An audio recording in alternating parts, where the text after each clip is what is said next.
Hello दोस्तों, आज हम बात करने वाले हैं यमन के हूती विद्रोहियों के बारे में, जो अभी इस समय खबरों में काफ़ी बने हुए हैं, जिन्होंने यूएई पर हमला कर दिया था।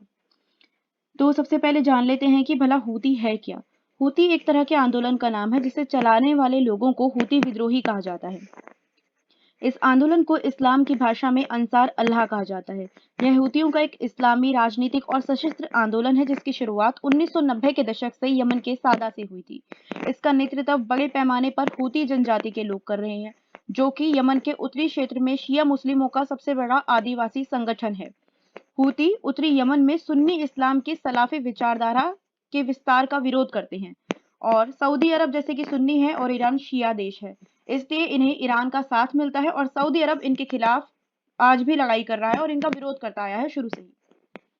सुन्नी मुसलमानों से नफरत। हूती विद्रोही जो है वो एक तरह से सुन्नी मुसलमानों से नफरत करने के लिए भी जाने जाते हैं। तो इस संगठन ने हुसैन बदरुद्दीन अल हूती के नेतृत्व में यमन के 2 राष्ट्रपतियों को सत्ता से भी हटा दिया है। मतलब ये कोई मामूली कोई छोटा-मोटा संगठन नहीं है, और अब ये वक्त के साथ-साथ लगातार ताकतवर भी बनता जा रहा है। हूतियों ने पूर्व राष्ट्रपति अली अब्दुल्ला सालेह पर भ्रष्टाचार का आरोप लगाया सबसे पहले। फिर संगठन ने कहा कि सालेह को अमेरिका और सऊदी अरब का साथ मिल रहा है, जिससे कि हूती विद्रोही काफी चिढ़ते हैं। और 2004 तक हूती एक बड़ी सेना बन गई थी, हूती विद्रोहियों की एक बड़ी सेना बन चुकी थी। और इन्होंने साल 2004 से लेकर 10 तक राष्ट्रपति सालेह की सेना के खिलाफ कम से कम 6 बार युद्ध किया है। अब जैसे कि यमन में युद्ध चल रहा था, जो हूती विद्रोही थे, वो सरकार की मतलब अपने देश की सेना के खिलाफ ही युद्ध लड़ रहे थे, जिसके कारण आसपास के देश भी प्रभावित हो रहे थे। तो जो आसपास के अरब देश हैं, उन्होंने साल 2011 में जैसे कि सऊदी अरब हो गया, यूएई हो गया, इन सब ने मिलकर हस्तक्षेप किया यमन युद्ध में, और इन्होंने हूतियों को शांत कराया। अब आगे क्या हुआ? जो अब्दर अब्बू मंसूर हादी हैं, वो यमन के नए राष्ट्रपति बने। हूतियों को ये भी पसंद नहीं आया। इन्हें सत्ता से हटाने के लिए हूतियों ने राजधानी सना पर कब्जा कर लिया, जिसके बाद जो राष्ट्रपति है उन्हें सना छोड़कर जाना पड़ा। जो राजधानी थी वहां से जाना पड़ गया उनको।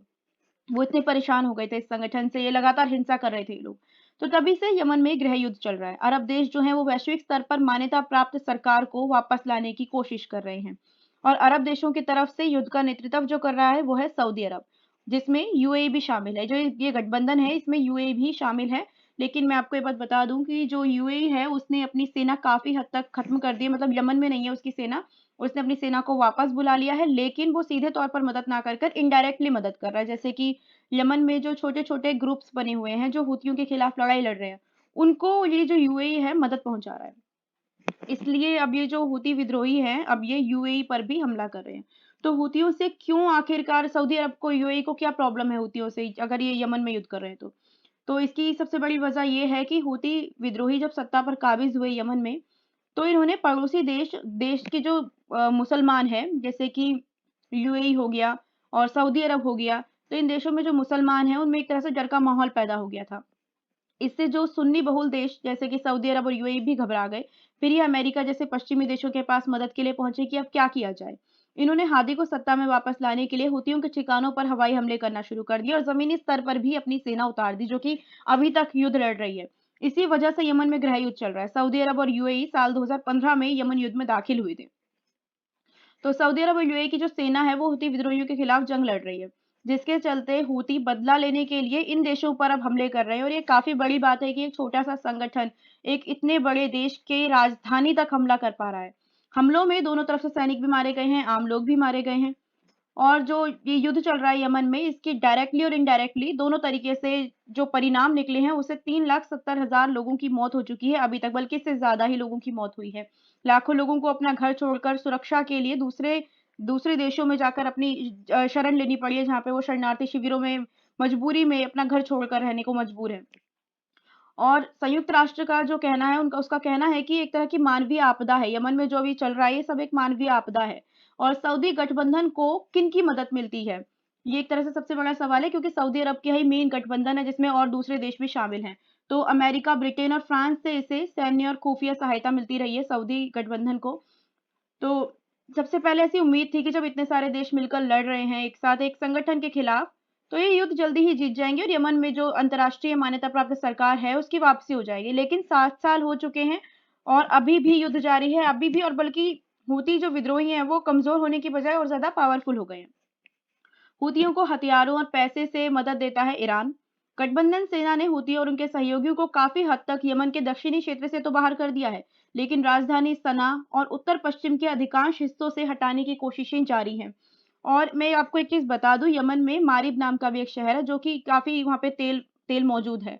इस वजह से वहां पर भी काफी लड़ाई चल रही है सऊदी गठबंधन और हूती विद्रोहियों के बीच में, और सैकड़ों की संख्या में लोग मारे गए हैं। पिछले साल से लड़ाई और ज्यादा तेज हो गई है। अब बात कर लेते हैं हालिया घटनाओं की जो कि काफी चर्चा में बनी हुई हैं। तो हुआ ये कि सोमवार को 17 जनवरी 2021 को हूतियों ने यूएई की राजधानी अबू धाबी पर ड्रोन से हमला कर दिया, जिसके कारण कई जगह विस्फोट हुए। सबसे पहले मुस्ताफा औद्योगिक क्षेत्र में आग लगी। यहाँ पर 3 पेट्रोलियम टैंकरों में विस्फोट हो गया। फिर अबू धाबी इंटरनेशनल एयरपोर्ट के नए निर्माणाधीन क्षेत्र में भी आग लग गई।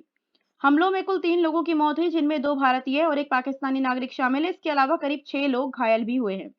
और सबसे पहले तो पुलिस को संदेह था, मतलब उनको पूरा तरह से कंफर्म नहीं था कि वहां पर ड्रोन से ही हमला किया है, लेकिन बाद में जब पुलिस ने जांच पड़ताल की तब पता चला कि ड्रोन से हमला हुआ है। पुलिस को शक था, उन्होंने कंफर्म नहीं कहा, लेकिन उन्हें शक था कि हूती विद्रोहियों ने ही हमला किया है। लेकिन कुछ देर बाद क्या हुआ, हूती विद्रोहियों ने खुद इस हमले की जिम्मेदारी ले ली। उन्होंने ये, और सबसे बड़ी बात तो यह है कि हूती विद्रोहियों ने क्या बोला है कि अभी जो ड्रोन से हमला किया गया है अबू धाबी पर, वो सिर्फ एक ट्रेलर था, अभी और हमले किए जाएंगे, ये हूती विद्रोही ने बोला है। बदले में यूएई ने उससे कहा है कि हम भी जवाब देने के लिए पूरी तरह तैयार हैं। हालांकि यूएई आगे क्या करता है इस बारे में अभी कुछ नहीं पता चला है। अब आगे बात करते हैं कि मतलब दूसरी बार ऐसा हो रहा है इन्हीं दिनों में, जनवरी में ही ये दूसरी बार ऐसी घटना आ रही है सामने, जिसमें हूती विद्रोहियों के निशाने पर भारतीय भी बने हैं। अब कैसे कि हुआ ये कि 2 जनवरी को हूती विद्रोहियों ने एक रवाबी नाम के जहाज को कब्जे पर ले लिया, जिस पर यूएई का झंडा लगा हुआ था। इस पर 11 लोग सवार थे, जिन्हें अभी भी, मतलब 2 जनवरी से लेकर अभी तक बंधक बनाया हुआ है, और इन 11 लोगों में से 7 भारत के लोग हैं। बाकी के जो क्रू मेंबर हैं वो इथोपिया, इंडोनेशिया, म्यांमार और फिलीपींस से हैं। जो ये जहाज है इसको जो यमन का होदेदा बंदरगाह है उसके पास से जहाज को कब्जे में लिया गया था। सऊदी अरब की तरफ से कहा गया है कि जहाज अंतर्राष्ट्रीय जल क्षेत्र में था और हूतियों ने उल्लंघन किया है अंतर्राष्ट्रीय नियमों का, अंतर्राष्ट्रीय कानूनों का। उसने उल्लंघन करके इस जहाज को अपने कब्जे में लिया है गलत तरीके से, क्योंकि यूएई का जहाज है जो कि एक तरह से उसके खिलाफ जंग लड़ रहा है।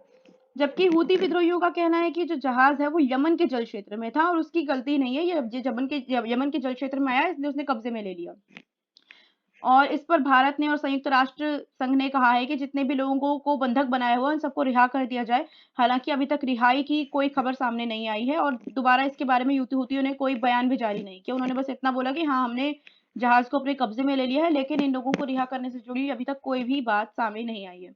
अगर आपको ये वीडियो पसंद आया है तो लाइक, शेयर और सब्सक्राइब कीजिए। इसके अलावा आप कमेंट करके बता सकते हैं उन टॉपिक्स के बारे में जिनके बारे में आप जानना चाहते हैं, ताकि मैं उनके बारे में आपको आगे चल के जानकारी दूँ। ये फिलहाल मेरा पहला वीडियो था। Thank you. God bless you.